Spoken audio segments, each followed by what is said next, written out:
you know, obviously they're difficult to guard, you know, and then especially when they downsize and they got those 3 guys in there, and then Chandler at the 4, you know, in the 4th quarter where they, you know, they spread us out, you know, and all 3 of them can shoot threes and go off the dribble, and then Chandler can do the same. You know, we hung in there, we fought hard. It wasn't our best game, you know, we made a lot of mistakes in the 4th quarter, but it's a good win and an important win for our team. Steve, I know some stuff probably happened in the 4th quarter that would undermine what I'm about to suggest, but they had 7 fast break points in the first 20 minutes of this game. I would think that you must have been really pleased, considering the nature of the way they want to play, at what you were discouraging them from being able to do. Fair? Yeah, especially early. You know, they got away from us in the second half a little bit. But no, I mean, I felt like at halftime, again, if you think about, I think we were up 12 with maybe like 3 left in the first half. And again, it's like any team, their strengths, which are hard to take away, that's what they scored on in the last 3 minutes. Early post up Mosgrove, early post up Fareed before your defense is set, offensive rebound Fareed, and then Fareed on the lob. I mean, again, the things that you have to be able to do, obviously, are take away the strengths of the other team, and they got to their strengths, which they hadn't been up to that point. And so instead of like 12 or 14, because we played a good first half, it's 6. You know, and against them, I mean, they can score. You know, I put up on the board this morning, I think they had gone 42 and 35 in the first quarter in 2 of their last 3 games. I think they've scored 125 in like 3 of their last 5 games, I believe. You can look it up. But they can really score, you know. And, you know, again, the thing is this, you know, they're a good team. Their record would be a lot better if they didn't have so many injuries. You can't, like, Lawson is so good. You can't play that many games without your best player, and it affects your season. Do you feel like, by and large, you got back to be able to defend 5-on-5 tonight? In the first half, good. You know, in the second half, in the one stretch, again, we had a chance to put the game up to like 15 or 16, and they scored 5 straight where we didn't get back, you know. And Lawson got the layup, and then they got the 3. Those were, you know, what they do is their bigs run so hard every time that if you notice their open threes are because our smalls are back, they got to take the big because their bigs are ahead of our bigs, you know what I mean? Yeah. And it wasn't lack of effort, it's just if you go to the offensive glass, Fareed runs like a perimeter player. And I'll tell you, I mean, Mosgrove is an excellent runner. He runs every time. So that's where we were having some problems. Is this exactly what you were envisioning from Gary when he came up? Every night. Yeah. I mean, but I'm just saying that with the way he played, is this kind of what you? Great. Yeah, this is what you were expecting. I listen. Forget the 7 for 9 and all that. He made the 2 big plays in the pick and rolls. He came off when we were struggling. They blitzed Kemba. Kemba had the stretch where he played really well. They blitzed him. Okay. Then Gary Neal 2-side pick and rolls. He hit CDR for the 3, and then he came off and started the ball movement, which I think led to a Kemba jumper. But he's the one that kind of got our offense back on track. And this is what you were talking about with him getting his role off the bench. That's why you went with starting. Yeah.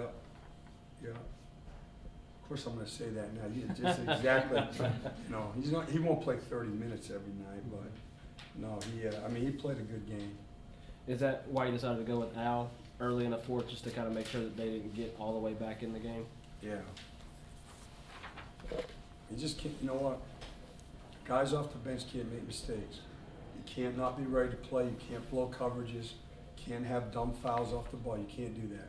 You know, especially now. At the end of the day, here's the bottom line. And they know this. I've told them this from day one. Regardless of the minutes you get, you have to play well in those minutes. Then you get more. So if you don't like that, you get 10 minutes a game, and so you don't make the 10 minutes meaningful, you'll never get 20. Okay, if it's 10 minutes, you don't play well, you're going to get less. We got 18 games left now. We're not worried about developing players or egos. This is now about the team. So guys got to get ready to play, and in the minutes they're given, I expect them to play well for each other, for their teammates. Okay, Can you talk in the fourth quarter how they cut it to 5? You hit a big three. They get it back down to 6. You hit a big three, but the big 3-point shots in the quarter. Yeah, and I believe now both of those started with Gary Neal playing in the side pick and roll, coming off, making good plays. CDR, I know, hit the first one. No, you know what? Gary hit the second one on a fast break, I think, right? But we got to stop, and they called the timeout. It was on the side, away from their bench. Yeah, he was wild. Yeah. I mean, Roberts got a big one with the clock running down at the top of the circle too. Yeah, that was a big one. Yeah, that was out of a post up and a bad possession, and he knocked it in. I'm not suggesting you're going to go in this direction every night, but can you afford to tighten your rotation to the extent you did tonight on more than an occasional basis? No, they won't make it. No, but when it's not back to back, we can a little bit. We got messed up tonight because see, Cody again played well, but they went small, and then so Anthony went to the 4. But look, Cody's again tonight. Cody played well. Just they went with 4. They had Fournier at the 4. Walk on tie is exactly the sort of thing that you're Yes. getting now that you weren't getting before. Exactly right. No, and he's playing well at both ends of the floor. So his was just matchups. I mean, when they downsize that much, see, Josh can guard those guys, and eventually Cody will be able to too. But it's just a lot to ask, you know. Coach, I think I saw you said before the game that it's possible Henderson could play Wednesday. We'll see. You know, we'll practice tomorrow, and I think that the plan is for him to practice, and then we'll see if he can get through practice and then shoot around Wednesday, and he feels okay, then he'll play. Yeah. Obviously, we've only seen him play a minute or two. You've seen him practice. How is Justin Hamilton doing? Fine. You know what's hard about this time of year is that we do so little contact in practice. Since he's been here, all we've really done is, drills. But he's done fine. He's bright and he's a hard worker. Do you know anything? Do you have anything new about the Haywood situation? What at this point is he cleared to do and not cleared to do? He's not on the floor At all? No. He's he's just doing stuff in the weight room, like rehab, conditioning. He's he works. He's got to be in great shape because he's nonstop in there, but he can't do anything on the court, the weight bearing things on the court. Thank you. Thank you.